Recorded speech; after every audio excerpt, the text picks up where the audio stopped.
All right. So how psyched are you for our guest today?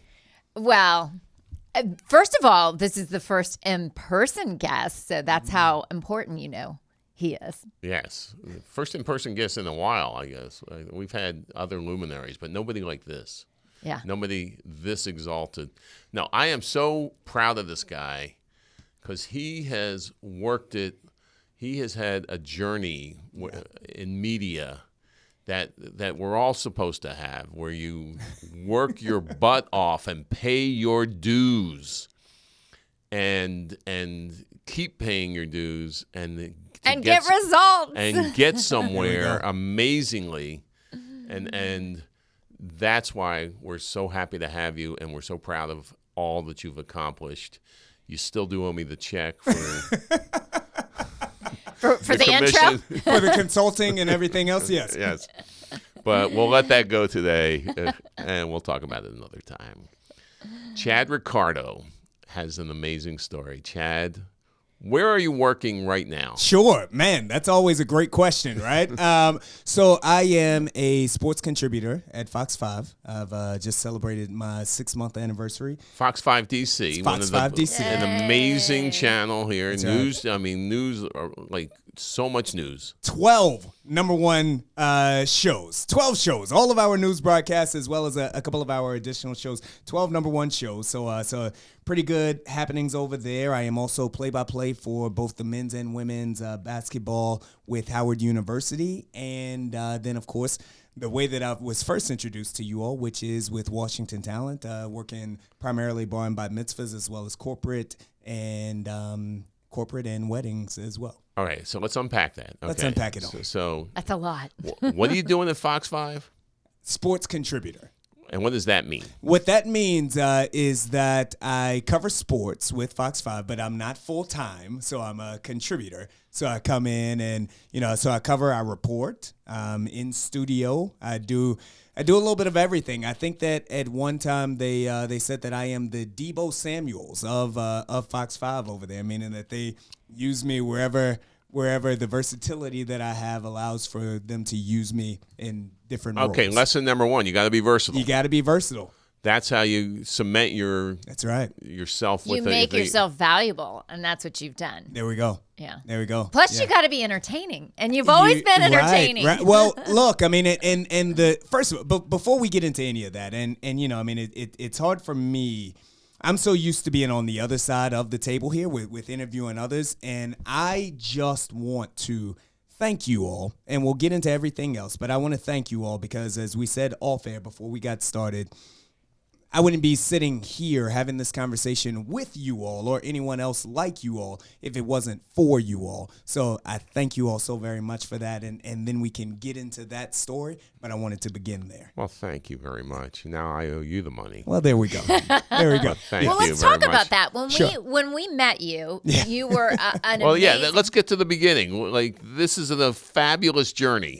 Right, yeah. Yeah, you were doing, when we met you, you were an MC. Yes. At Washington Talent. That's right. And in my estimation, which I think I'm a pretty good judge, you are the single best MC that I have ever seen. Thank you. And you get a party rocking like nobody's business. And I've been to a lot of events in New York. I've been to a lot of weddings and bar mitzvahs and bat mitzvahs, and there's nobody better than Chad Ricardo. Thank you. Thank you. And look, a portion of that as well is because you all were so outstanding and your crowds at you all's parties were outstanding as well. But I take a lot of pride in that. And I'm a family man myself. And so beyond being an entertainer, it is important to me. I understand that this is a night that you all have been looking for not only 1 year, but it's sometimes 13 whole years. And I never let that be lost on me. So when I go into an event, I'm going to make sure to give it everything that I have. But I've been at Master of Ceremonies with Washington Talent for 15 years now. So what is that? Let's just, so everybody understands. Yes. What is that? What is that? You're the guy, you go to a wedding, you go to a bar mitzvah, bat mitzvah, divorce party, whatever it is.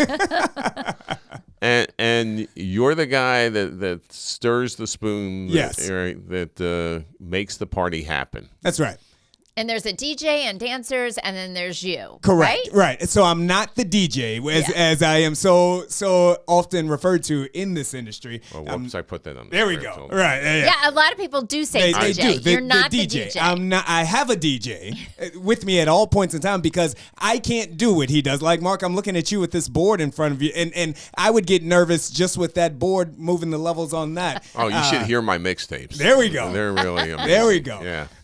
But no, so yes, on the night of the event, I am the guy that gets everyone up and gets everybody dancing and stuff. But I think that what has allowed for me to be successful is the fact that I understand that whole party starts so much longer than just the night of. It begins, like, Kathy, we met at an expo a year in advance of you all's event. So it was really us making that connection there and then building upon that, then coming to our in-person meetings and then meeting the Spence and Lex and then get into the party, having an understanding of you all and then executing on that. But there's so much more. There's a lot of MCs that go out there, they can dance, they can spin on their heads, but there's not a lot of master of ceremonies who understand the totality of the night and the importance of the relationship building to go out there and individualize each and every person's event to that family in specific. And that's what I thought you were so good about, because you asked the right questions. You're like, all right, what kind of party do you want to have? We said we want to blow the doors off. Right. We want everybody dancing. We want everyone to remember, like, wow, we're exhausted because we were on the floor the whole night. And that's exactly what you delivered. And that's such hard work. I mean, you have got to be in, first of all, in great shape. At one point I was. I don't know about anymore, but yes, before a child. But you're also, like, what if you're in a bad mood cheering, or something? getting people up, getting grandma up to dance, doing the line dances, doing all the things. And what if you're sleepy from the night before, or Kobe kept you up all night and you had no sleep? You got, what do you do? You just you take these baracas like I'm taking right now, and no, you know what? I think that it's the importance. It's the value, right? It is the value proposition. And so my mentor was a gentleman named by the name of Fresh. I don't know if you all ever had it. So the company that I work with is So Fresh Entertainment. And Fresh told me the very first mitzvah that I had, I was working with him, and he took me on a walk around the block. He wanted to introduce me to the game because I didn't know what a bar bat mitzvah was before I worked my first mitzvah. So he took me on a walk before the first party that I worked in, and he told me, he said, Chad, you get one chance. There's one opportunity here. This family, they have invested so much time, so much love, so much resources into this one night. Money into this one night. And the fathers say money. You get one chance. There is no reset button. You cannot do it over. So every party that you go into, I keep that in my mind, and it is my path. On that night, that is the single most important thing that's going on. So we talk about Kobe, and I love Kobe. He is the joy of my world. I love my wife, my son Kobe. I love my wife Ashley, my mother, et cetera, et cetera. But by the time 6:45 hits on a Saturday night, it's not there. It's just me and the family that I'm with. That for those 4 hours. That's all that matters. Yeah. Don't let Ashley hear that. Yeah. I was like, where's he going with this? Right. Yeah. No, you're in the zone. You got to get into the zone. It's like if you were in a football game or whatever, it's like you're in the zone. You got to be in the zone in those 4 or 3 hours. How'd you get started with this idea? What made you want to do this? Look, that's a great question. Let me tell you, right? So I'm from Virginia. I'm a graduate of James Madison University in Virginia. I studied media. I don't want to go too far around Red Robin's been here, but I studied media, and I was in grad school, and I was walking through the mall one day, because that's when young people used to walk through malls, not shop online. I was walking through the mall, and there was a contest by the local DJ company or radio company for who wants to be a DJ. This is when American Idol was a big deal. So it was who wants to be a DJ, American Idol style. And I auditioned. I ended up winning, right? So I was 23 years old. It was an overnight spot, so 12 to 6 on the weekends. Well, I was there for a month at the radio station, and the 7 to 12 guy quit quit. Well, I'm sorry. He got another job in California, so he left because this was Harrisonburg, Market 274. He left. So you got the morning drive?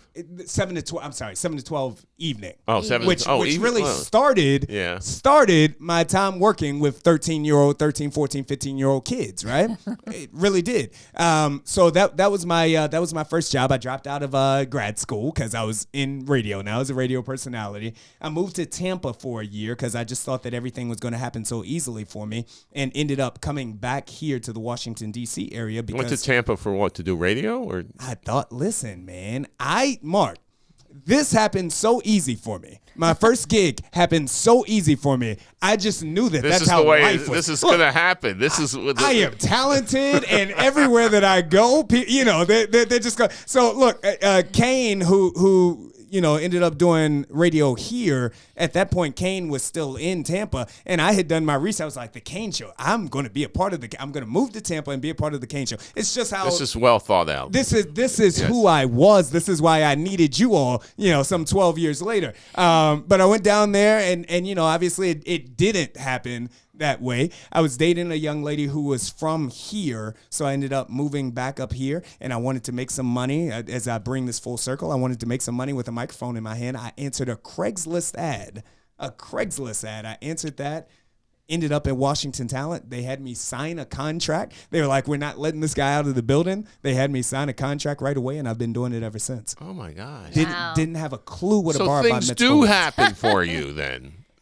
Mark. I mean, well, I'm not saying you make the breaks. Sure. Yeah, but to find it's a Craigslist ad. A Craigslist ad. And Were you on there for other things? No. Look, at that point, Craigslist was still quite reputable. Yeah. Oh, right. Oh, that's interesting. Oh, look, there's a job here too. Oh, there's a job here as well. Right. Oh, good. I can do them both at the same time. It's great. Yeah. But wait a minute. They saw what you had because you have an innate ability. There's no way you would have gotten that radio job. Or there's no way they would have like not let you out of the building. You obviously, were you a gregarious kid? Were you always like, as a little kid, like I want to be, part of the show? Like I'm entertaining my parents, or I'm entertaining the family, or. You know what? When I was a child, there are only two things that I ever wanted to be. When I was a child, the first thing I wanted to be was Martin Luther King. Okay. I wanted to be Martin Luther. Like and my cousin one time, I had an older cousin, and he asked me what I wanted to be. I told him I wanted to be Martin Luther King, and he said, "What, you want to be a preacher?" I was like, "No, I don't want to be a preacher. I want to be Martin Luther King." And in my child 6, 7, 8-year-old mind, I couldn't explain or express exactly what it is that I wanted to do. And the second thing was I wanted to be on SportsCenter. So it was in my life, it was going to be one of those two things. So I was not as much of, I was not as flamboyant when I was a child. I was an overweight child, in fact. I was grossly overweight until I was 14, 15 years old. And so it wasn't until I lost weight that my true self began to surface. And then kind of after that, then I was kind of over the top. So what about looking back? You said, I didn't know what it was about Martin Luther King. Yeah. I didn't want to be a preacher. That's right. What was it that you wanted to have a voice and you wanted to make change? Yes. I wanted to. I knew it has always been important to me to have a voice. It has always been important to me to connect to people, and it's always been important to me to make a difference. And that's why, as we kind of jump forward a little bit, that has been the beauty of me for working in high school sports, which is, has catapulted me to where it is that I am today, because in high school sports, it allowed for me to connect fully to the community and to be able to impart change upon these student athletes, because as much as it was always about covering the highlights and covering the games and yada, yada, yada, that gave me an opportunity to be able to speak to a young man and to speak to a young lady and say, hey, like, this is great what you're doing on the field, but let's look at your social media. Let's look at some of the things that you're doing all for the field, and maybe we should clean that up as well. So, yes. I think you're more like Moses. You're leading the Jews across the dance floor. It's 40 years. Of both, right? Yeah. Well, so let's talk about, because, okay, so you're doing the MC thing at Washington Talent, and then all of a sudden. So wait a minute, So what was it like when you did your first mitzvah and you're like, sure, this is a different culture. This is a new, they do this horror dance and it took me a while. I'm going to be 100% honest with you, and our Jewish brothers and sisters, this may be difficult for them to believe, but it did. It took me a while. I was going to leave the industry, and like after about 6 months to a year, I was like, I'm not doing like this. Is just because coming from where I'm from, we don't experience such things. And not only do we not experience such things, but not you all's children, but some of the children that we work with are not the absolute most pleasurable to work with on the weekends. And before I was accustomed to it and before I understood what it was going to be like, it was a challenge for me. And so, 6 months to a year, I was on my way out of the door. And I'm very happy. A young lady that we worked with named Sienna, she had a conversation with me. She said, Chad, here are the expectations. You'll get it and you'll get better at it. And I'm really, really thankful that she did. So how many years have you been doing this now? 14, 15. Yeah. Wow. This year 15. Year 15. Wow. And yes. you do one a week? Typically. Last week I did 2. So. And when you were really doing them, how many would the most you would do during a week? Still 2 at the most. Whether back when we were working together, there were a lot more Saturday day parties, so it was oftentimes a double on Saturday afternoon and then Saturday night as well. Yeah, not as many day parties. And then you would do anymore. Next Sunday, the Sunday too, or no? If there was, Mark, look, even today, brother. Today, if there's a Friday, 2 on Saturday and 1 on Sunday, sign me up, man. Look, I have not made it to that point in my career yet. So yes, if they're available, then yes. Yeah, but just how hard you work, but it doesn't show. It's just you're bringing the excitement, the fun. I still remember this moment when you talk about your genius. We were going over what we were doing for our daughter Lexi's bat mitzvah. Mm-hmm. And the video that we had put together, the video that everybody did. This was brilliant. Right? I'll never forget this moment. And it ended with Sweet Caroline. Yeah. Yeah. And you came right out, and I don't even know if you saw the video, but you literally came out of that, and you got the whole crowd singing Sweet Caroline. And that was like it was like we planned it. And it was electric. Like everybody was like, da, da, da. It's beautiful, right? Yeah, it's beautiful. Yeah, I'll never forget. That's my bet. I also remember I might have had a drink or two. And really? I couldn't find the envelopes with the tips. And I went to one of those ATMs that charge you like $8 billion or whatever, and I went and got new tips, and Chad found the old tips. Oh, I don't remember that. I didn't know. I gave it back, yeah, right? No, you did. Good. Right. Just making sure I'm talking about being a man of character. Yeah, Martin Luther King here. He kept both tips. No, he was like, no, I didn't find them. No, he found them they had fallen out of my jacket pocket. I do recall that. Yes. And I was like, wow, that was really a mensch thing to do. Of course Chad would do that. Of course Chad would. Anybody would, but certainly Chad would do the right thing. So then how did you, then all of a sudden, next thing I know, our son was in high school football. Yeah. And then I don't even remember if I knew you were doing this or all of a sudden I would see you on the field with an iPad on the football games. I can't remember you not doing it. So I don't know the first time when I went, wait, Chad? So I don't. You were covering football games with your iPad and you had your own show, kind of, right? Man, I mean, you all are just skipping so much of the story. So let me allow for me to That's what we do. bring it. Please do. I don't remember. We just get to the parts about us. No, right. That's where I'm getting to here. So so right around the time that I had hit, probably a little bit after 30, right? So again, sports is all that I ever wanted to do. Ultimately, as a job, sports is all that I ever wanted to do. And in my imaginary make-believe mind, I always thought Michael Wilbon being here, PTI is shot here. I always said to myself, you know what? If I ever meet Michael Wilbon, like Tony Reale had, as he's now been the host of his show for 13, 12, 14 years. He started off as Stat Boy on PTI. And so I always thought that if Tony Reale ever left PTI, I would be a great stat boy for Wilbon and Kornheiser. Well, Reale left. He got his job. And it just so happened that later on that year, I was working with someone else at Washington Talent, one of our photographers. And I was telling him, I was like, yeah, I love Michael Wilbon. He was like, I know Michael Wilbon. I was like, get out of here. And so he ended up setting up a meeting for me to meet Michael Wilbon, and it was outstanding. And then he set up a meeting for me to go watch the filming of the show, and it was great. And so in my mind, I thought Michael Wilbon is going to say to me, here's your job. You are going to be Tony Reale, and we're going to hand it to you because you're such a nice guy and you just deserve it. Well, that didn't happen.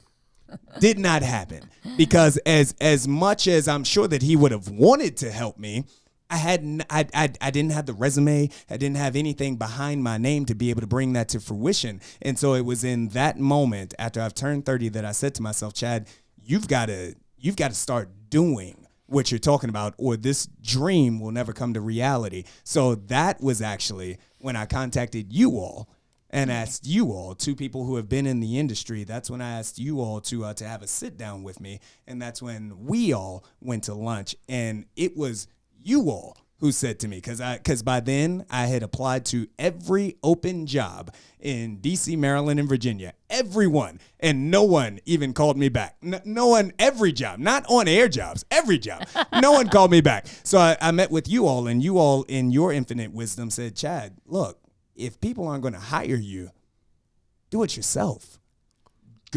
Go get an iPad. You all said this. Go get an iPad and go to the sidelines and do it yourself.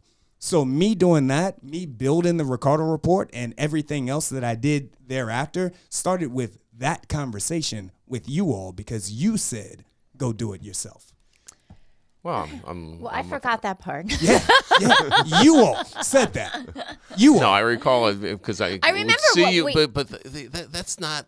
Yes, and if it hadn't been us, it would have been somebody else. And someday, Michael Wilbon. Sure.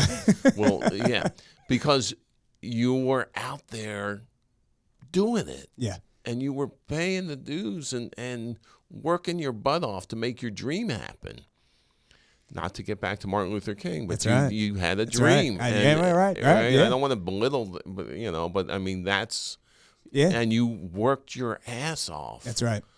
To in between doing the parties. That's right. And everything. You're showing up on the sidelines at games. That's right.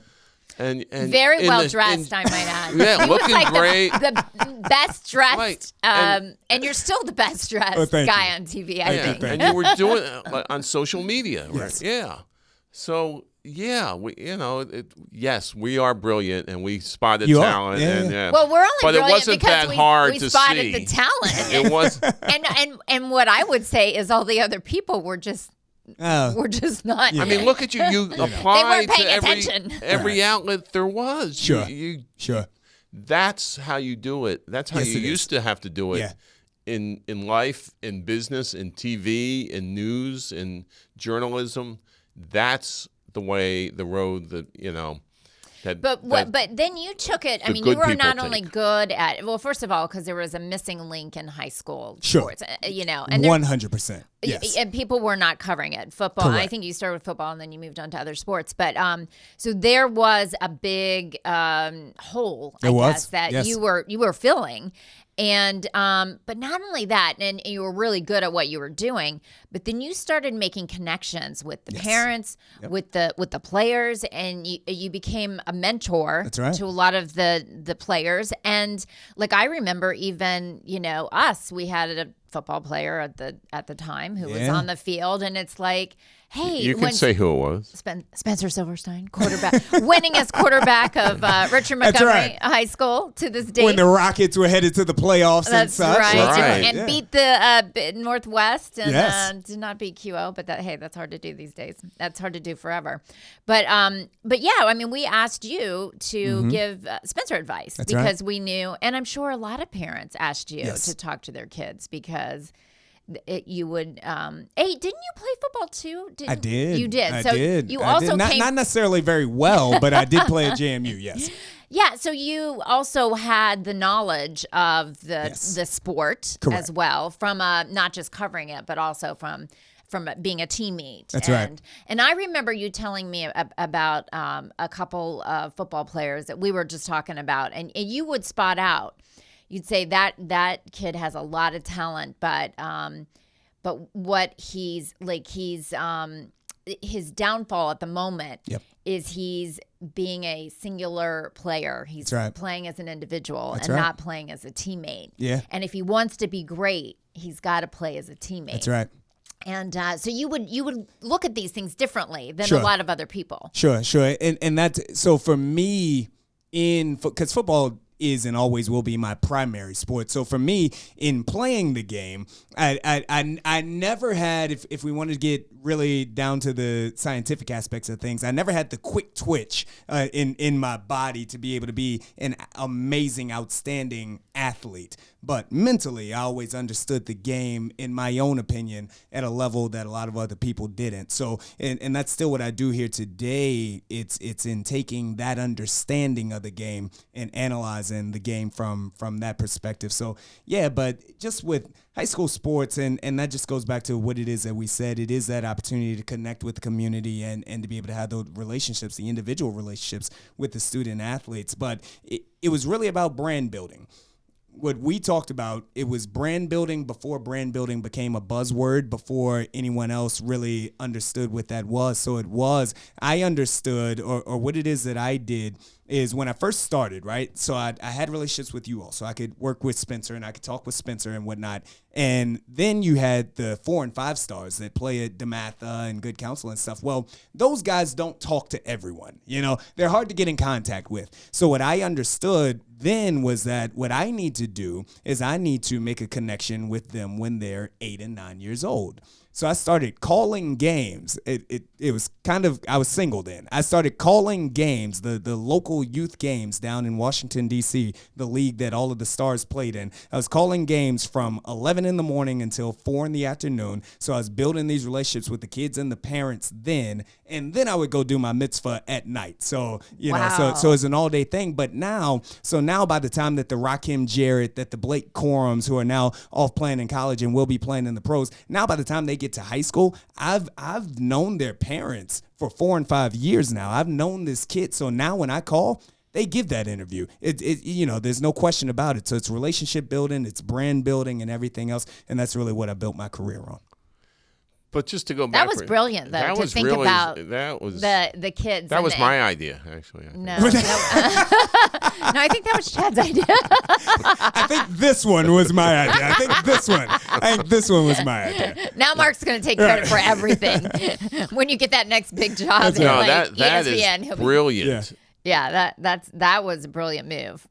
Because and people appreciate those, because who's covering the 7, 8, 9 middle schoolers, and no one's covering that. Nobody cares at that point, That's right? That's right. I mean, maybe some people do if there's a big star that they can see at a young age, but usually it's at least in high school that they start. If you were in Texas, 100%, you'd be among 20,000 people who are doing the same thing. Yes. I mean, correct. I lived in Texas. I covered news in Texas. I worked at a state, and Friday night they had the chopper up, going from game to game to game. I mean, Friday night football.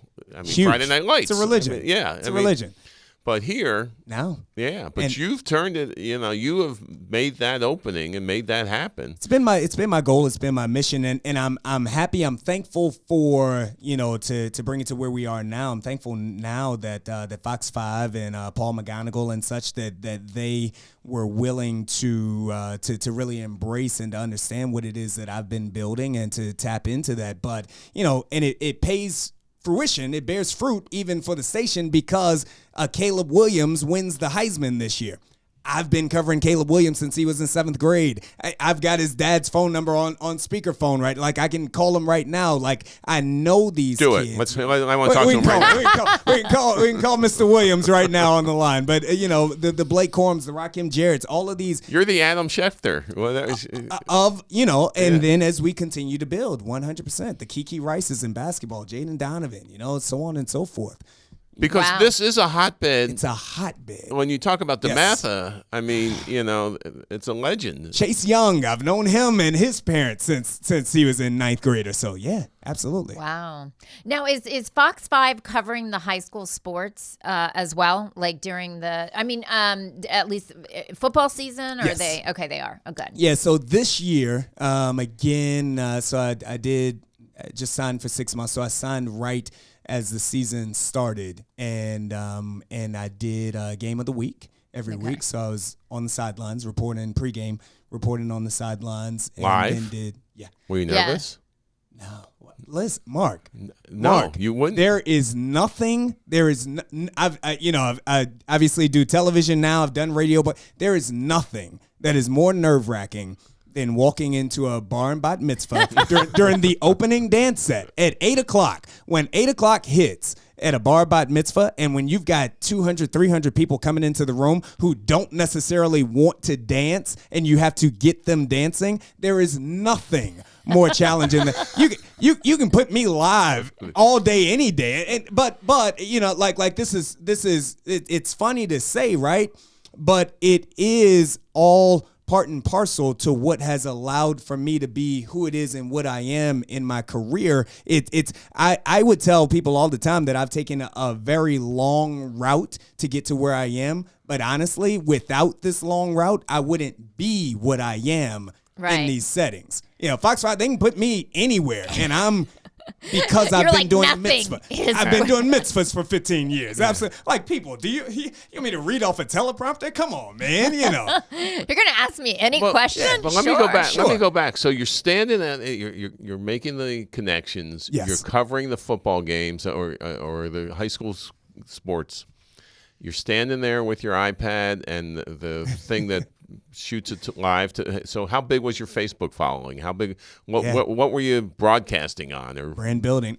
So look, in the Facebook Live days, I look back at that footage now, like it's so grainy. But no one was doing it. Yeah. Right. No one was nowadays. There is a market of creatives, right? So it's all of these 15, 16, 17-year-old kids who are still in high school that line the sidelines of every football game. There's 20, 30 of them with their really nice cameras and everything else. They're getting these great shots and producing this outstanding content. So the sidelines are like standing room only now. At that point in time, you were it. It's just me. Yeah.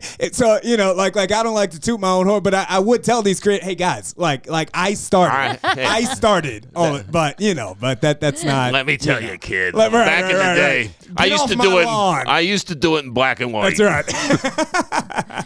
It was just me. It was just me. And it was every a film camera. Right. Yeah. But no. So how do you go from that? Sure. When do you get the call from Fox? Well, NBC 4. It was NBC or ABC 7. So who came first? Right. So let me run through this to make sure that I even get it right. The first really, really important relationship that I built was with the D.C. State Athletic Association. Okay, there was a gentleman by the name of Clark Ray. He was the executive director down there, and Clark Ray, he understood the power of social media. So he reached out and contacted me, and he wanted for me to cover all of his championship events and everything else, which really, it took what I was doing with the youth, and then it allowed for me to have the same relationships with DC. And of course, DC is such a fruitful place, and it's such a diverse place, because in DC you have the public schools. So that's obviously one child in one community. And then you have the private schools, which is a whole different child in a whole different community. So working with Clark Ray, and it was my first paid gigs, so it gave me an opportunity to make a little bit of money and to truly tap into the entirety of the community. Well, through my relationship with Clark Ray, one day he said, hey, NBC Sports Washington is interested in sponsoring our content. And he was like, they're going to come by to my office tomorrow. Would you like to attend the meeting? And I'm like, absolutely, I'll attend the meeting. Quite gave you notice. Well, look, Mark, you can give me 30. Look, yeah, I'm a barn bat mitzvah MC, okay? I don't need notice. You got cat-like reflexes. That's right. That's you right. are ready to go. Right. I don't need notice. So I went to that meeting, and they came in, a gentleman by the name of Damon Phillips. He was he's the general manager of NBC Sports Washington at that point in time, and they start going over things, and I'm like, wait a minute, guys, look. This is the way you want to get into high school sports. This is the way. This is what has to happen. Fortunately, I guess that I impressed Dame a little bit. And next thing I know, he was like, look, we would love to have you do something. He was like, I don't know what. We don't have a position, but we'd like for you to do something at NBC Sports Washington. So they were the first guys that they brought me on there.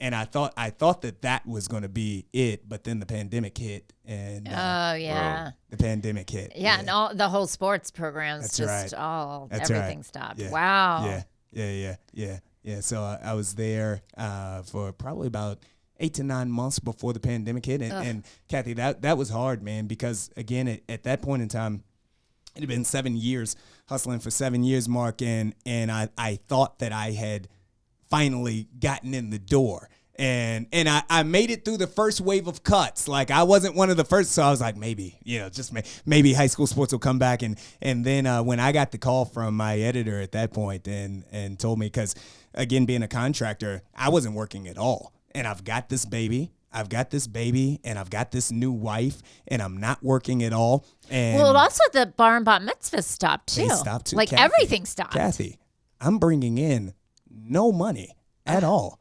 And my wife is a nurse, so she's on the front line of COVID, so she's stressed every day because she's at the front line. We have a baby who doesn't sleep and barely eats, and so I go from, I thought that I was right at the door to now, and there's no disrespect, but now I'm a stay-at-home dad who is making no money, and then my dream job calls me one day, is at 2:20. My editor sent me an email, said, can we talk? Calls me and says, hey, I'm sorry, but we've got to let you go. I don't know that I had a sadder day in my life, and it wasn't just because of the job. It was because in my mind at that moment, I thought the dream is dead. Like it's over. Yeah. So, wow. Yeah. So then, wait, we need to do a book here. I think there's a book in this here, because this is like or maybe an ABC after school special. There we go. This is the part where the drama comes in. Right. He's just on the precipice. I'm telling you. Everything's coming together. All that hard work he's done. Goddamn pandemic That's hits. Right. Yeah, man. Yeah. That's the only thing that can stop him. Right. Yeah, no. It felt that way. It really did. Oh, man. It really did. So then, so everything is on hold for a while because sports didn't pick back up for at least a 2 year. years. Or to 2 years? Okay. Yeah, and 2 then years. probably the bar and bat mitzvahs. right. Maybe they were doing it outside at some point, but they were gone for a while too. Yeah. Everybody was doing remote drive-bys. I'm telling you. Well, Kobe got to dance. He would do them at home. He would practice. Come on, Kobe. Look, only thing that kept me, I felt like in that moment, if I could, visualize or put the way that I felt into a visualization, like I felt like a child and being in the bathtub and watching the water slowly drain, and like my boat was draining with that slow water down the tub. Like that's what every day was for me. And if it weren't for Kobe, like I have no idea where mentally and emotionally I would have been. Kobe and obviously my wife, but they were the only things that kept me going, because I lost all of my money and the dream was gone as well. It was a very hard time. Wow. Sorry to So hear that. Yeah. so what happens next then? What's Sure. the next, like, after 2 years of being a stay-at-home dad? Or 2 years. So a funny thing, it actually comes back to, again, what through you all that we brought to fruition. So at that point, Montgomery County in specific, was attempting to get back to playing. They wanted to play some games. Virginia in the spring, once things opened back up, so I guess spring of 2020, I guess, Virginia was going to play a full spring schedule, and Maryland wasn't going to play at all. Washington, D.C. wasn't going to play, and Maryland wanted to play, so the kids, specifically Quince Orchard and Montgomery County, held like a rally in front of downtown. And the Quince Orchard asked me to come out and if I'd cover it. So I covered it and I was interviewing kids and posting it to social media and whatnot. And Fox 5 sees it because it got such a huge backing, everything that I was posting. And so then they had me on the morning show like the day after, just to comment on everything that was going on. So that kept the dream alive enough. And then during the Virginia Spring Championships, and I'll be quick here, during the Virginia Spring Championships, on the sidelines, a gentleman by the name of Joe Ball, he was a photographer with ABC7, he comes up to me. He's like, "Oh yeah, you're Chad Ricardo. I'm gonna have a show on TV next year, and I'd love for you to be a part of it." Look, you get these things all the time, so I'm like, "Yeah, Joe, sure. Here's my number. Yeah, call me when it's happening." Turned out a few months later, Joe Ball made that happen. So then, once football returned in 2021 and athletics returned in 2021, Joe Ball and I had a show with ABC7, and just like that, we're right back in the game. And so that was a blessing. Wow. But you know what, really, too, I mean, think of what brought you back. Yeah. It was the community and the relationships that you had That's right. built over That's right. those years. That's right. They asked you to come back, and because they shared all your That's right. stuff, Yeah. it's those relationships. It's the relationships. The power of relationships. It's all about relationships. And that you're such a good guy. I mean, you wouldn't, if you weren't loved and adored, you know what I mean? You wouldn't have the support. Yeah, no disrespect to any of the other guys that cover sports in the region. No disrespect at all to them. But again, for me, this is about so much more than just the box score. Like, it's not about the box score. It's not about who scored the most touchdowns. It's not about this, that, other. Do I appreciate those things? I absolutely do. But I genuinely care and love the community. I genuinely love and care about these kids. And as I've moved up and I work with collegiate student athletes now as well. So the kids at Howard University, I love those kids as well. I love the people, and I never, ever, just like at a mitzvah, I never lose track of the people that are involved with what it is that I'm covering. But no, I mean, you're bringing everybody together, Correct. the community together, and you know, it doesn't matter what your background is. It matters, you know, what your heart is. That's right. And So you're And sometimes I see you will. Am I overstating it? No. Well- But he'll also, you have a voice and you talk about Correct. a lot of these things and you know I do. Yeah. I can't be quiet. That's right. But you know, you let your opinion be known and you speak out. Yes. And we need more people to speak out That's about right. what's happening, because I feel like in this day and age we're going backwards. That's right. And it's sad, and I don't even know if we don't have people continually speak out, Yes.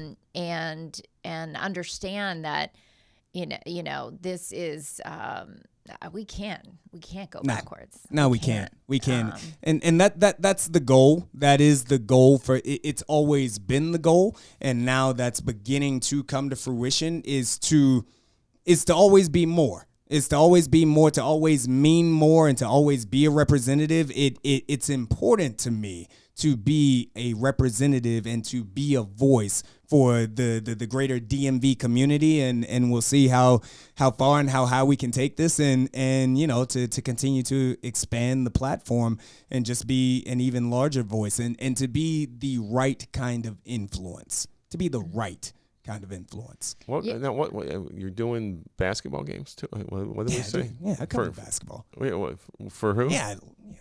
You're doing play-by-play. Yes. So for play-by-play. So I do play-by-play with a few different people. I do play-by-play consistently with Howard University, men's and women's hoops. I also do play-by-play with the National Federation of High School Sports. So I cover a lot of the D.C. championship games with NFHS, and then I also prior to my current relationship, I was also working with Monumental Sports doing play-by-play as well. It gets a little now that Monumental and NBC Sports Washington are together. I don't with being with Fox 5, I don't want to cross bridges, but yeah. So wait, one of these games played. Most of these games aren't they on weekends or?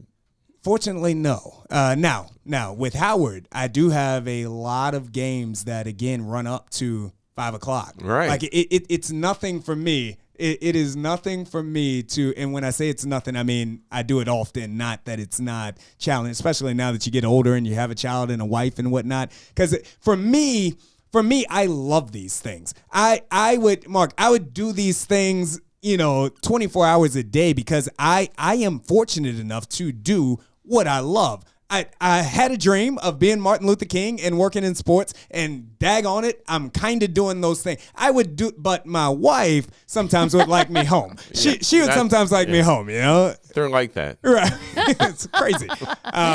Which is better than not wanting you at home. They're not wanting you home, right? Honey, I got another game tonight. Good. Ooh, right. Yeah, go. Stay. Yeah, just stay. Just come home. I'll see you next week. But no, so oftentimes when Howard has a doubleheader, I will be working at Burr Gymnasium down in Washington, D.C. until 5:30, 6 o'clock, and then leave directly there. Now I may get to a mitzvah at 6:30, change clothes in the bathroom, and then run right out and do the opening and then you set. also sometimes, you have to juggle being on Fox 5 too. Yes. So, I mean, Yeah. how are you doing that all? Yeah, Fox You 5, need to right. clone yourself. No, right. And again, Fox 5, that's the blessing, and that takes priority. So I'm often on DMV Zone, which you can see Monday through Friday at 3 p.m. So I'm often on DMV Zone. So I just keep that schedule open. Okay. I keep that block of time open. DMV Zone is on Fox 5. Yes. At 3 o'clock. At And 3 o'clock. it's a really cool show. And the funny thing is, I noticed your football predictions, because some of them I didn't want them to be true, Yep. but you've Nailed 'em. been right Nailed 'em, on. Candy. Wait, you picked Nailed 'em. Eagles. You were like, Eagles aren't going to win. No. Oh gosh, you're gonna have to tell me what's gonna happen to the Ravens, because I just want to know what's what gonna is happen with Lamar it? gonna What's do? gonna happen with the what is Ravens? the deal? Any thoughts there? Also, Since you're- DraftKings. I need your help with I DraftKings. know. Look, No, can we but you're- get DraftKings to sponsor everything? Like, There we go. Sponsor There you we all, go. sponsor me. No, just Yeah. sponsor you. Right, Yeah. There right. we go. No, but your predictions that I was like, I don't know. I hear him, and then I'm like, damn, he was right. Look, it was important though, right? Like it was, and again, I give all the credit in the world to the good people over at Fox 5 for trusting me, right? Yeah. For trusting and for believing in me, because I needed that. They have given me an opportunity. I do believe that I've earned it, but they've given me an opportunity, and then I have treated it just like I treat everything else, with care and respect, and treat it with reverence. And so I do my research. I look at the different, a lot of people, they just, oh, well, this team is better at that. But no, like if you look at these things, you're not always going to be right, but you can. Yeah, you really dissected a lot of those games. Sure. And then you said, this is why it's going to happen. And I was like, okay, well, that's not what I want to happen. But it did happen. But getting back to Lamar, what's going to happen with him? I think it's tough, right? I think it's tough. I think that currently what Lamar Jackson is fighting for, and a lot of people will say, well, he's just fighting for more money. Yes, he is. But more of what he's fighting for is he's fighting for guaranteed contracts. Okay, NBA guaranteed contracts. Major League Baseball, guaranteed contract. NFL, you can sign a 6-year, $100 million trillion contract all you want to, but only 20 million of it is going to be guaranteed, which means that the team after 1 or 2 years can just cut you, and all of that supposed money, you never see it. So Lamar Jackson is fighting for a guaranteed contract in the same vein as Deshaun Watson, who really set the standard, and not say anything else about Deshaun Watson, but Deshaun Watson and the Cleveland Browns set that. According to many voices in the NFL, the rest of the NFL owners really didn't like that the Cleveland Browns set that precedent for the first time. Lamar Jackson, just as is the case in every other market and every other job, it says, hey, this was what the precedent said, so now I want that and a little bit more. But now the other owners are like, well, we Cleveland made that mistake, but we're not making that mistake. So is that collusion? And I think so. Yeah. I do. Do I think so? Yes. Yes, I do. I think so. Now, but you think this is, do you feel like in his heart of hearts, he's fighting not just for him, but for the standard that should be for all NFL players, the same as the NBA and same as... I do. So why doesn't he have an agent? I mean... Right. Or why doesn't he talk about that? You know... Why doesn't he talk about that part of it? I mean, he's been outplayed not just on the field lately, you know. Yeah. I mean, I love the guy, but it's time. I think he should go. Ravens fan. Oh, I am a giant Ravens fan. Spencer and I get into it. Spencer and I get into it. Yeah. He doesn't show up for the last game. What is that? I think that was all a part of this. Yeah. I think that it was all a part of this. What about your teammates? I think he could have played. And obviously I haven't talked to Lamar Jackson. You don't have his number on speed dial? Because he didn't grow up in the DMV, Mark. Okay. That's the thing. You got to get down to Florida. Right. Yeah. He's in Florida. In fact, he texted you the same thing that, what's his face? Lose my number. Lose my number, Ricardo. Yes. I think that he probably could have played. But if I were him, I wouldn't have played either. Well, there's one thing. Stand next to your teammates on the sideline. Well, with your fake injury. Sure. Okay, well, and it may not be a fake injury, but I mean, he's probably, and maybe it's an RG3 thing where he 100%. doesn't want, he doesn't. We don't know. Yeah. But the problem, as a fan, the problem for me is I'm getting pissy because I'm not understanding his chess game. And if he were to say to me what you just said, guys, it's like Taylor Swift saying, screw you. Who did she decide not to, Spotify or whatever? I'm not going to be on any, but she's fighting for it was Ticketron. Ticketmaster, but she also did one of those. Yeah, sorry. I'm old. Spotify or whatever. Ticketmaster. Yeah. But I would with then the old go, cardboard tickets. I'm on board for your fight. Right. But as a fan, I didn't know that. Right, so I'm just like, well, that's an outrageous contract. But if you tell me he needs a PR agent, he needs somebody that says, listen, guys, he's fighting for every He won't even get an agent for his contract. What do you think? He's going to hire us? Right. Yeah. No, but that's because then he would have the support of everybody. Of everyone. Because he's not just fighting for himself. He's fighting for every football player. He's fighting for the larger cause. And as we know, now it could be a death sentence. Well, I mean, obviously, we've always known that. Sure. But as of last year, we really saw like somebody die on the field and come back. So people, it's, more up here in people's prefrontal cortex. I am just so impressed that you were able to tie Lamar into Taylor Swift and DeMar Hamlin. That was 2 sentences. Yeah. See?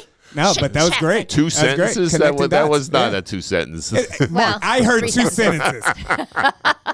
Mark heard 10. Like, get to the point. Kathy found me at the expo, Marcus. Land the plane, Kathy. But that's what I think. Like, I think somebody needs to sit down with Lamar and do that interview, and then people would be like, now I'm with Lamar. Sure. I'm like going to go hold up signs in front of the Ravens and tell them to give them that money. Right, yeah. But I didn't get the whole picture until you just stated that right there. And that's what I think he is missing. And that's the brilliance of your insight. Right. And that's and that isn't even, high school ball. That's right. That's pro. I mean, we could tap into a lot of things, but I still want to know where I place my money on DraftKings. There it is. There it is.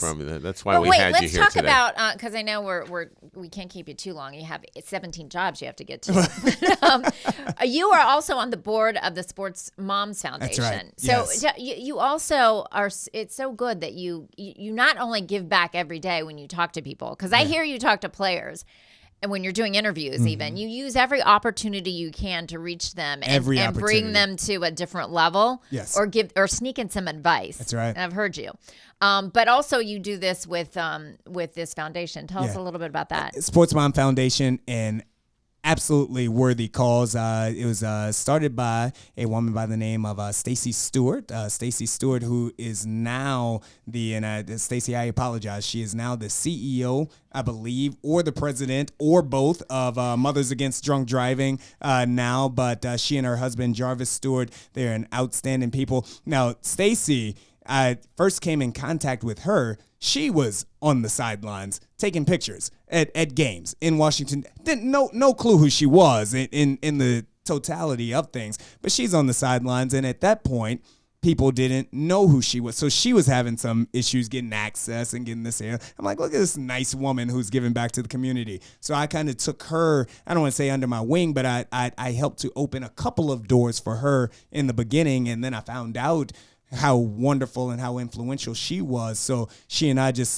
began to build a relationship. Again, her husband is absolutely phenomenal as well. He does some work with the NFL. And then they began the Sports Mom Foundation, with a goal of giving back to young ladies, investing in girls' sports. They provide scholarships. We're working to be able to assist with like training, because all girls at this point in time, if you're a high school athlete and you want to be big time, you need one-on-one training here in this area. You're not going to make it if you don't have one-on-one training. But beyond on and off of the court, also help with in the classroom if they need tutors, everything from media training, just everything to help a student athlete get prepared for the next level. That is what Sports Mom Foundation is putting together. Stacy Stewart, a phenomenal woman, and this is a phenomenal organization. That's great. Well, what do you say about sports, female sports, the entire industry? Because right now women obviously are not paid what men are. They don't get the attention.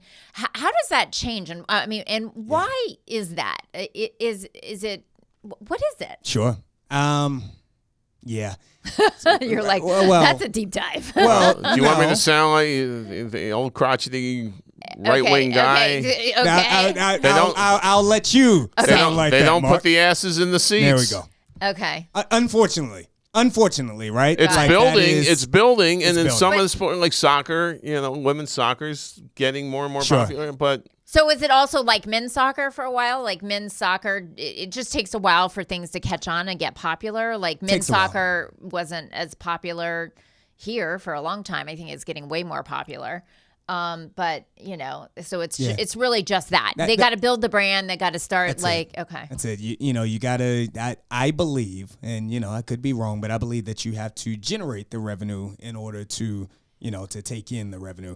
One of the things that I love here, especially in this area, though, is looking back at last year specifically, the Sidwell Friends girls basketball team. This is coached by Tamika Dudley. They had a young lady on the team. Her name was Kiki Rice. She now plays out at UCLA. She was 5-star. She ended up being the #1 student athlete in the country, but that team was absolutely stacked and loaded. And in going to their games and covering their games, a girls' basketball game, it was packed. It was packed in the stands. And I saw that and I was like, this is amazing. This is beautiful. Their games were out, and they ended up going undefeated all season, and they ended up winning the high school national championship. And again, Kiki Rice is now at UCLA, and she has myriad NIL deals, including Jordan Brand and including a couple. Oh, yay. So you can. So it can happen. They can. It can happen. 100%. Yeah.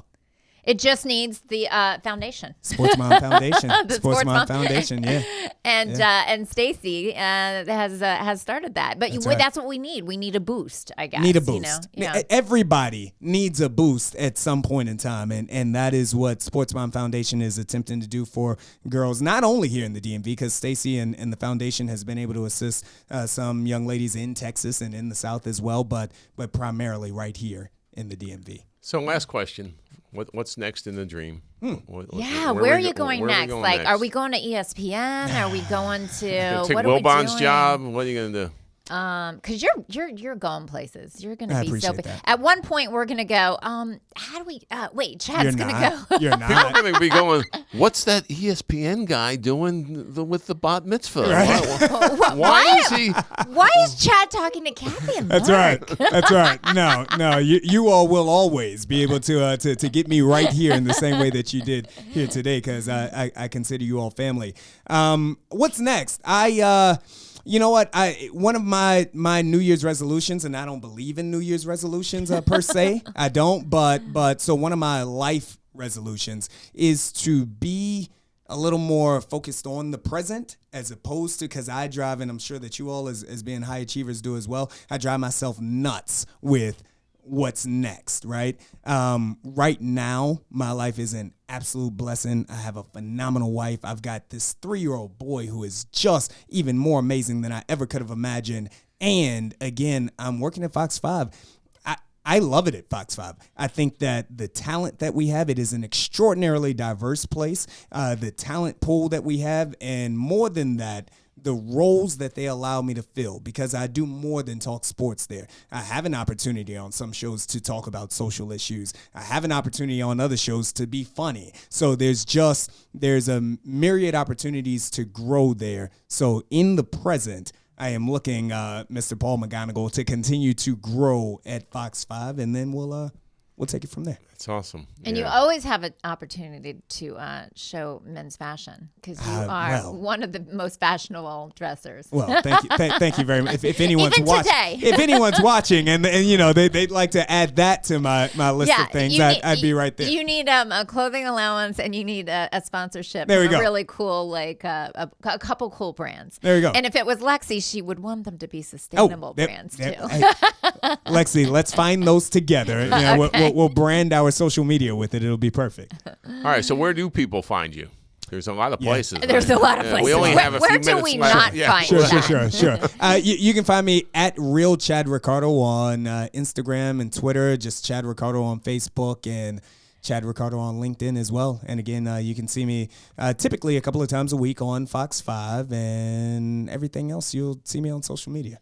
Yeah, and you're good at promoting where you are and when you are going to be there on your social media channels. So if you follow your social, that's how I know what you're doing. I'm like, oh, there's where Chad is today, because I follow your social media. It's very. Can I tell one more story before we leave? Yes. Just one more quick story. Of course. Just as we look at just full circle in life, and again, sitting here with you all is full circle from the absolute beginnings, but also with Fox 5, and this is not even a story that I've told on my own social media. Hopefully they won't get upset with me, but Mark, you may remember about 5 or 6 years ago, I hit you up and said to you, hey, I've got a meeting at Fox 5. What had happened is that a son of someone at Fox 5 played high school football, and they got a hold of me because of what it is that I was covering there. So I had a sit down. It was my first sit down, and I went into that, and I appreciated the meeting. I was not ready. Then, but I went into that meeting and I sat down and I got that gentleman's card and everything else, and I left there slightly disappointed. But again, it kept the dream alive, that even the fact that I had that meeting, that one day it could come to fruition. So it was a blessing that now, again, 5-6 years later, that initial meeting ended up setting that stage. So to anybody out there listening, don't give up. Even when that meeting doesn't go the way that you wanted it to that time, later on, that same thing may come back, and it may be what it is that you're looking for. And is that also, I mean, truly in the end, you have to believe in yourself. That's right. And you have to surround yourself by people who also believe in you, right? It's one of the most challenging things that, again, because this is what I love to do, right? So for all of the younger people out there that are watching, what Kathy's saying is right, and it's so hard because sometimes the people that are closest to you can't see it. Sometimes they can't see it. Sometimes your parents can't. My mother always Chad, why don't you just get a job? As I'm going, I didn't have health insurance for 12 years, guys.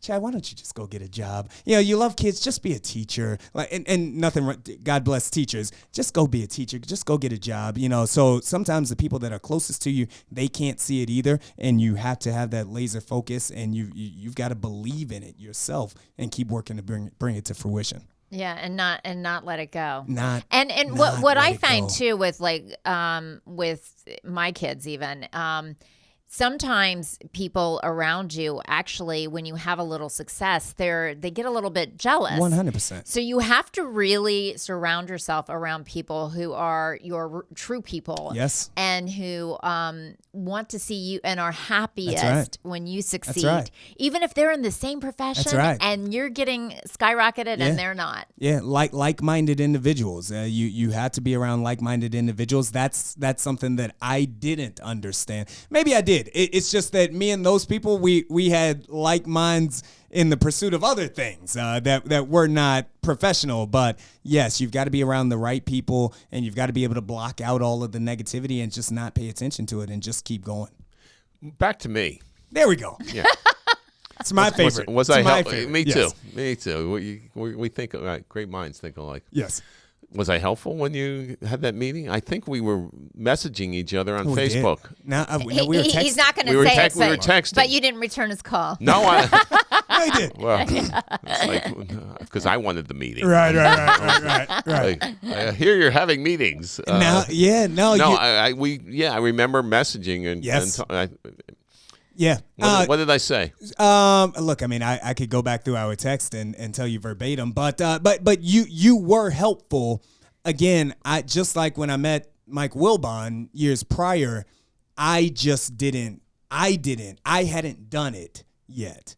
When I went into that, I didn't understand even how to present myself at that point. I thought, again, so So when you gracious. showed up in the bar mitzvah tuxedo, That's what I'm saying, right? That's and that's but close to that. Yeah. Close to that, because there was no separation for me at that time. There is a Terry Crews, the former Old Spice guy, right? Mm-hmm. Who has turned into a television.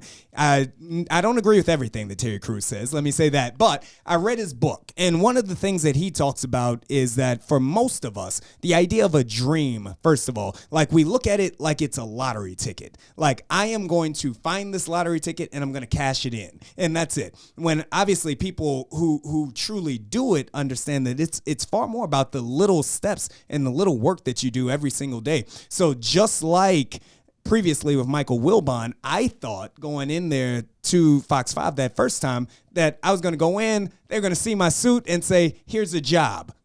Here's a job. I didn't have a plan for that interview. So anyone watching, have a plan, be able to sell yourself, be able to say what it is that you're going to bring to the station. Not just that you're great, but what you can bring to the station. And so it wasn't until years later that I understood, like now I got the whole daggone community behind me. If you bring me on, I'm bringing all of these people with me. I'm bringing this audience to this station, whatever station that is. I didn't understand any of that then. I just thought I was going to walk in and just like American Idol, they were going to give it to me. The golden ticket. That's yeah. right. But you have worked hard and in my estimation, they should have given you that job back then. Well, I wasn't. Because I told you a long time ago, I'm like, they're crazy. But- like they're taking way too long to hire you. No. In my opinion. No, But- as you all know. he can't piss off his bosses. Oh, No, I'm sorry. no, I'm sorry. all did the right thing. There you go. All the credit in the world. I think that the individuals that I spoke with, I think that they always had an understanding. But as you all know, there are people over those individuals that you have to sell Right. things to. And maybe at that point in time, the bar mitzvah and social media guy wasn't something that people were willing to make that kind of investment in. But, you learn, you work harder, you go back and you present yourself again. Do they have you doing any emceeing at Channel 5? Like, that would be a great segment. Yeah, wouldn't it?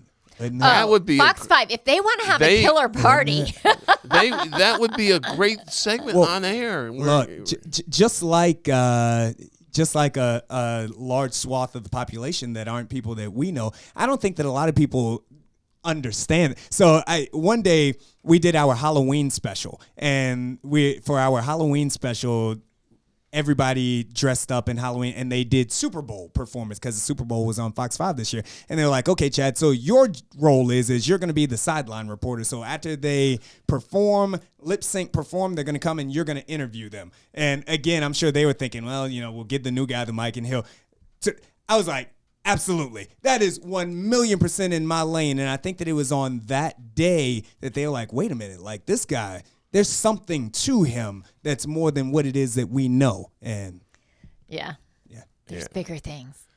They should actually go to one of your events that you host, and then they'll see like that you're charismatic and likable, and people will want to watch, not just because of the knowledge and the perspective that you have, but it's a whole package. Sure. So no. you've got the whole package. Well, thank you. I'm a triple threat. No, you are a quadruple There we go. threat. I am just always impressed by how hard you work to make the opportunities. That's hard work and begets good luck. No, right.